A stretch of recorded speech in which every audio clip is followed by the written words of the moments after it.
ladies. So today I'm going to tell you the great story of our numbers. So where did our numbers come from? So human beings, they needed to develop a language. And so that's why we have all these different languages so that people can communicate with each other.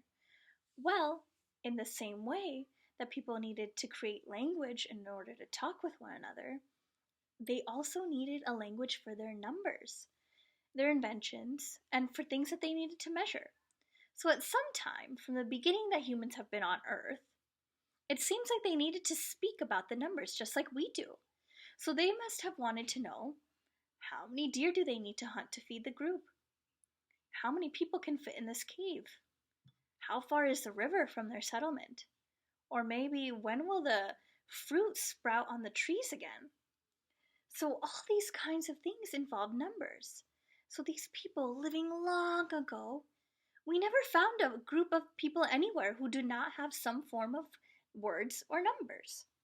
Some people, in their own language, only used 1 and 2, and some only used 1, 2, and 3. Some people who lived in what is now South America had no numbers, but they had a word for 1, and everything else was so 1 was alone, and anything over 1 was many. That's how they referred to the quantity. So there are no written records of when written numbers first began. However, we know that people use numbers for counting. There has been one method that has been used by different groups of people, counting on our fingers. So have you ever counted on your fingers? Other people used other things to count. Some people used sticks or stones. Others used pebbles. Some used shells. Some used fruit. Some people made notches on a stick, and some tied knots on a string. Well, I have some charts I want to show you and give you a little bit more on what they represent. Okay, so remember, we're talking about the great story of numbers.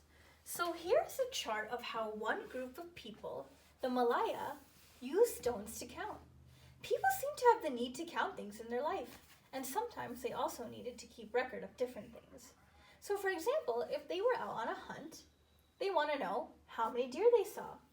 A person could see how many deer there were, but how could they take that information back to the group? Well, some people took a stone for each deer that they saw and put it in a bag with them to keep track. Other people would make notches on a stick, 1 notch for 1 deer, and that is how they kept their records back then.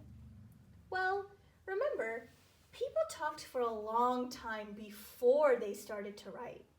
It seems like it took a very long time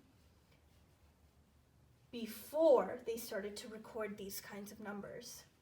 Well, when did writing numbers start? We have some record. About 5,000 years ago, the Sumerians could read and write, and they could make marks for numbers. Remember, they lived in an area with a lot of clay.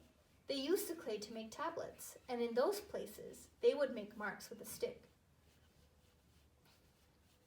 The clay would then dry, which is how we know they wrote, because it was preserved.